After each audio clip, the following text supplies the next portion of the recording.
শুভ সকাল বন্ধুরা, আশা করি সবাই ভালো আছেন এবং সুস্থ আছেন। আমি লিলিমা, আমার চ্যানেলে সবাইকে স্বাগত। আমার পরিবারের সকল সদস্যদেরকে জানাই আমার আন্তরিক শুভেচ্ছা ও ভালোবাসা। আশা করি সবাই ভালো আছেন। তো আজকে আরেকটি নতুন ব্লগ নিয়ে চলে এলাম তোমাদের সঙ্গে শেয়ার করব বলে। তো তোমাদের সঙ্গে সব কিছুই শেয়ার করি, এই জিনিসটা কেন শেয়ার করব না? তো আজকে পাশে থেকে দেখতে থাকুন। অবশ্যই আমাদের সদর দরজা পরিষ্কার পরিচ্ছন্ন রাখতে হবে লক্ষ্মীশ্রী বজায় রাখার জন্য। বাড়ির বউদের সকালবেলা কি কি কাজ থাকতে পারে, তো সেগুলো কাজ আমি একটু একটু করে সেরে নিচ্ছি। তো আজ যেহেতু বৃহস্পতিবার, তো বৃহস্পতিবার দিন প্রচুর কাজ থাকে, তো বাড়িঘর পরিষ্কার পরিচ্ছন্ন রাখতে হয়। তো আমি যেহেতু প্রত্যেক বৃহস্পতিবারে সেই কাজটি করে থাকি, তো তার জন্য সকাল সকাল আমার কাজগুলো সেরে আমি সেই গাছ থেকে ফুলগুলো পেড়ে নিচ্ছি, তো পুজো দেব বলে। তো বন্ধুরা পাশে থেকে দেখতে থাকুন। আমি আমার বাড়িতে লক্ষ্মীশ্রী কী করে বজায় রাখি সেটা তোমাদের সঙ্গে আজ শেয়ার করব।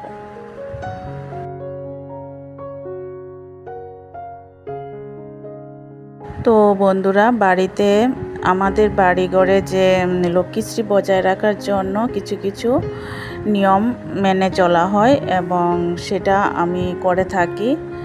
তো লক্ষ্মীশ্রী বজায় রাখতে হলে বাড়িঘর সব সময় পরিষ্কার পরিচ্ছন্ন রাখতে হবে, সেটা আমি সব সময় করে থাকি। তো বন্ধুরা, তোমরা সবাই জানো যে আমাদের হিন্দু শাস্ত্রে দেবী লক্ষ্মীকে, শ্রীলক্ষ্মীকে বলা হয় আমাদের ধন সম্পদের দেবী বলা হয়। তো ধন সমৃদ্ধি বৃদ্ধি করে দেবী শ্রীলক্ষ্মীকে তুষ্ট করলে।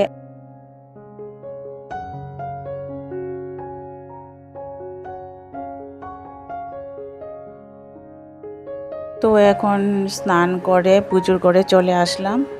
তো আমি আগে প্রদীপটা জ্বালিয়ে নিচ্ছি, তারপর আমি মঙ্গল ঘট স্থাপন করব।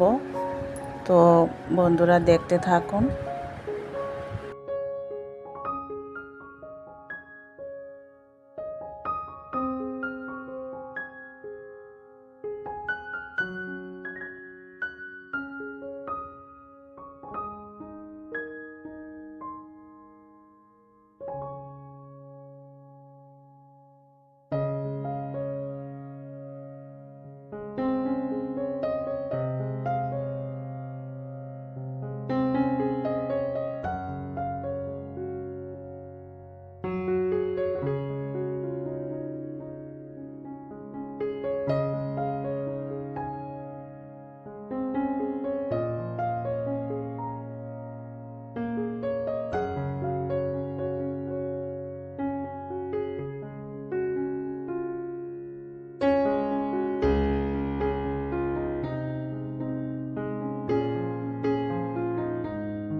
তো বন্ধুরা, আমি প্রতি বৃহস্পতিবারই আমি মা লক্ষ্মীর পুজো করে থাকি, সে শুদ্ধভাবে করে থাকি। তো বাস্তুশাস্ত্র অনুসারে বলা হয় যে দেবী শ্রীলক্ষ্মীকে উত্তর পূর্ব ঈশান কোণায় বসানো হলে তো শুভ বলেই বলা হয়, সেটা বাস্তুশাস্ত্রে বলা আছে।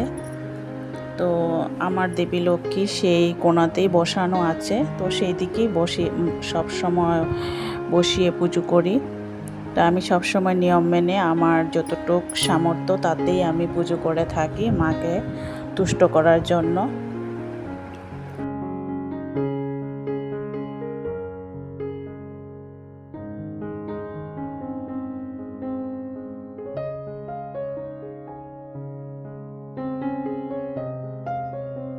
তো বন্ধুরা, আমার ভিডিওটা যদি তোমাদের কাছে কোনো অংশে ভালো লেগে থাকে অবশ্যই কমেন্টে বলবে আর যদি আমার ভিডিওতে কোনো অংশে ভুল ত্রুটি হয়ে থাকে তাও বলবে, তো শুধরানোর চেষ্টা করব।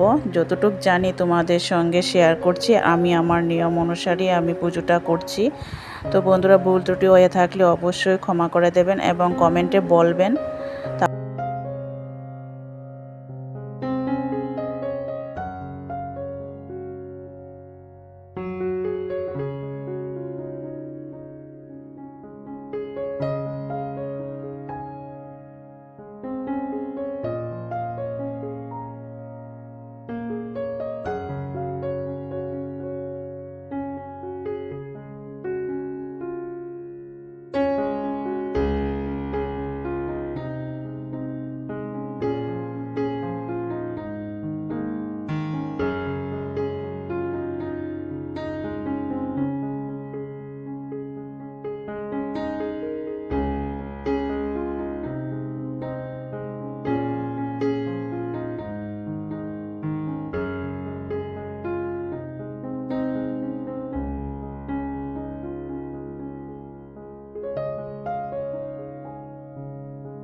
তো বন্ধুরা, যে ফুলগুলো দেখছো সেই ফুলগুলো কিন্তু আমার বাড়ির ফুল এবং আমার গাছের।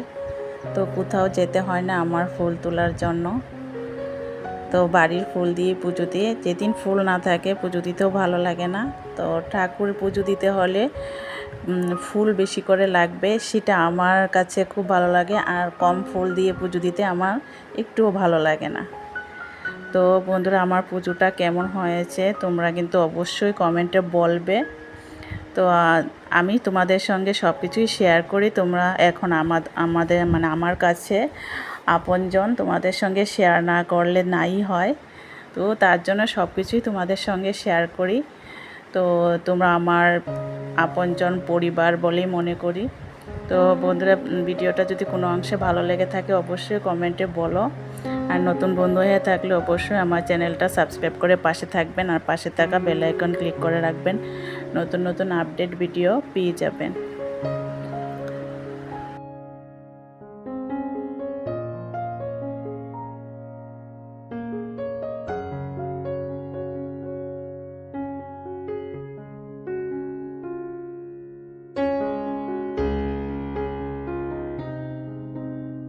তো এখন ধূপধুনো জ্বালিয়ে দেবীকে আরতি করে নেব।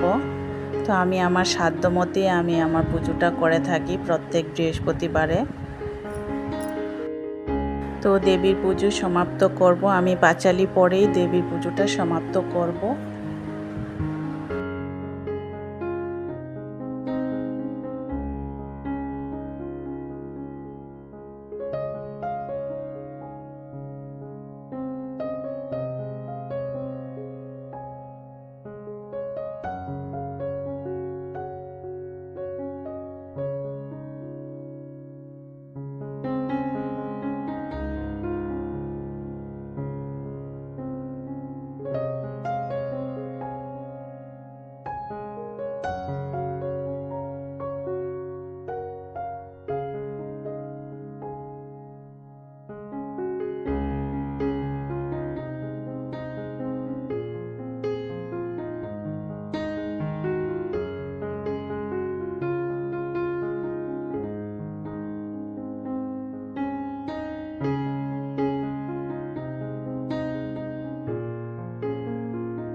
তো বন্ধুরা, তোমাদের সঙ্গে একটা কথাই বলতে চাই, ভিডিওটা ফুল ওয়াচ করবে, কেউ স্কিপ করে দেখবে না।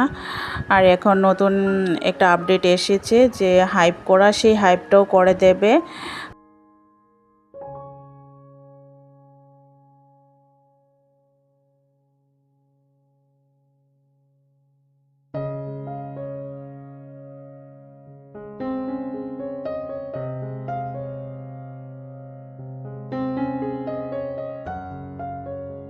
তো বন্ধুরা, আমার ভিডিওটা আর বেশি দূর বাড়াবো না, এখানেই শেষ করে দেব। সবাই ভালো থাকবেন এবং সুস্থ থাকবেন। আবারও দেখা হবে নতুন কোনো ভিডিওতে। ততক্ষণ আমার পাশে থাকুন। টাটা।